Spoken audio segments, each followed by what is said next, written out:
Hello and welcome back. Today we're going to cover Chapter 10, Parties and Party Systems. So the first thing to think about parties and party systems are the types of political parties. We're also going to talk about political spectrums, party systems, and then we'll end on a discussion if parties are good or bad. Before we get into the parties, I have a quote from Alexis de Tocqueville. He says, "In politics, shared hatreds are almost always the basis of friendship." This is from his work, Democracy in America. So, what are political parties? Okay, for de Tocqueville, they are organized members who share hatred. But more broadly, a political party is a group of people who are organized for the purpose of winning government power. This is the key to any political party. What separates a political party from any other form of special interest group is their desire to organize and coordinate and make sure that they have the ability to win some sort of power in government. And parties are known for usually displaying some measure of ideological cohesion. So you will have parties that may be very conservative in nature, parties may be more liberal or socialist, but regardless of that, that's secondary to the ultimate goal of winning government power. So parties, we should understand, at times may trump ideology. So there are several types of parties as seen here on the right hand side. Let's go over a few of them right now. The first type of party we're going to cover are what are called cadre parties. And cadre parties rely on a politically active elite that is capable of offering ideological leadership to the masses. We see this here in, for example, the Soviet Union. We see that the political party was under one-party rule. We see it here in Germany during World War II under Adolf Hitler and the Nazi Party. And we can see it here in the Chinese Communist Party. When we think about cadre parties, what they are known for is relying on the decision making of fewer small groups of people, fewer people who who are responsible for the decision making of a country. This is different from mass parties. Mass parties place a heavy emphasis on broadening membership and constructing a wide electoral base. Basically, what's different from a cadre party is mass parties think the more the merrier. They want to gain more followers in the party, more members of the party, and that's what's more commonplace here in the United States. Think of the Republican Party or the Democratic Party in the United States, both seeking out to gain the support of millions of ordinary Americans. Now, another way to analyze parties are what are called representative parties. Representative parties see their primary function as being the securing of votes in election. They respond supremely to whatever public opinion is. And so if the public demands something, representative parties will seek out to get it. This is different from integrative parties. Integrative parties, they wish to mobilize, educate, and inspire the masses rather than merely respond to their concerns. And this is kind of the basis of more formal trustee type of representation where the parties seek to not only give the people what they want, but more importantly, according to the parties, give them what they need. And they do that by informing them of their needs. Notice representative parties, they just want to meet the demands of public opinion. Another way to analyze parties is by focusing on the difference between the left and the right. And we discussed in Chapter 2 on political ideology some of these parties that exist on the right-hand side of the spectrum. We can think of conservatism, fascism as being some. On the left-hand side, we might think of liberalism, socialism.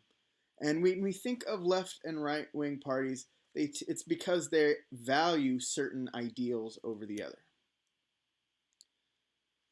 Let's talk about the difference between revolutionary parties and constitutional parties.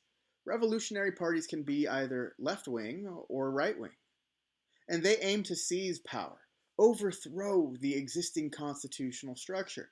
We can think of the many coups d'etats out in the world throughout history in which these political parties rise and form for the sole purpose of overthrowing the government. This is the opposite of constitutional parties. Constitutional parties operate within a framework of rules. They recognize the validity of other parties. Now, you can look at this as maintaining the status quo. Constitutional parties want to make sure that everyone is recognized. Some groups will have power, but ultimately the rules of the Constitution will dictate the ultimate end goal for any constitutional parties.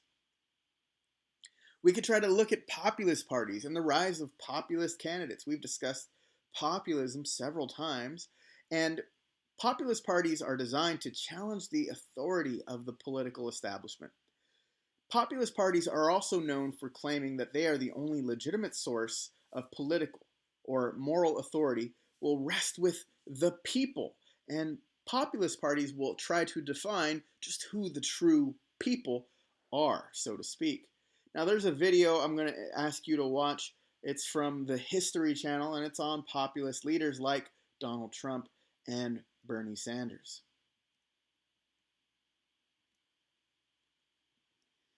Now, another type of way to think about parties, you may have heard of the political spectrum.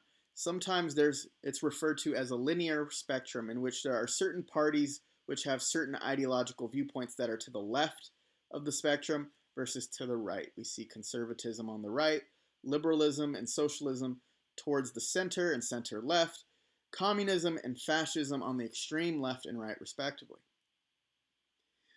Others have also argued that the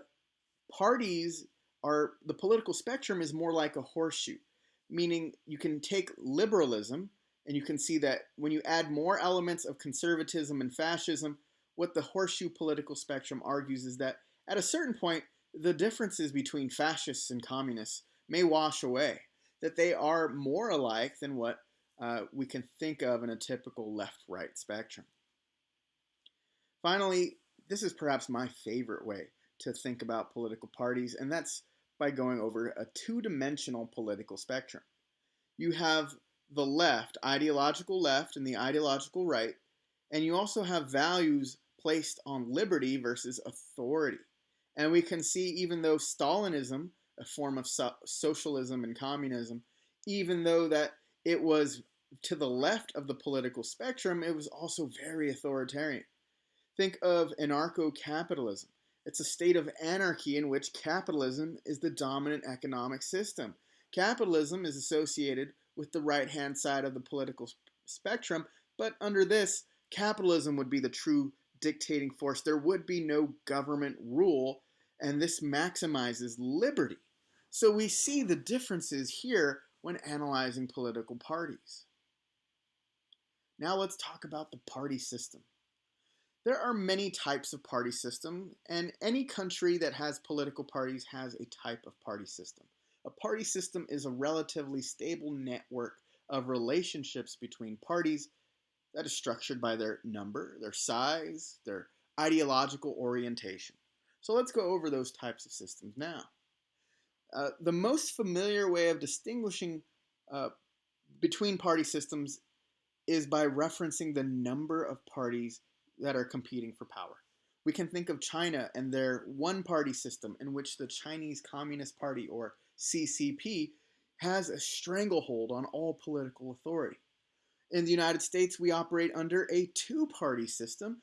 Most notable, the Democrats and the Republicans typically exchanging power back and forth, building coalitions of people before the election. This is different from a dominant party system. What makes a dominant party system is that there are constitutional features that allow for multiple parties to operate, but dominant party systems are typically dominated by one party that typically has an overwhelming majority support of the people. This is also different from multi-party systems like what's found in Germany, in which, let's take a look at the 2019 German exit polls. We see that having multiple parties in this party system allow for parties like the Christian Democrats or Social Democrats or Green Party. What's reflected here is that, take for example, the Free Democrats, Free Democratic Party, they won 5.4% of the power. This will roughly translate to an equivalent number of legislative seats. And so by winning 5% of the vote, this party will get to select candidates to fill 5% of the seats in the legislature. We see in a multi-party system that multiple parties can compete and have a chance of building power. Now notice, no one party has a majority. No one singular party, like the Social Democrats, the Christian Democrats, have complete authority to make a majority decision, a majority coalition.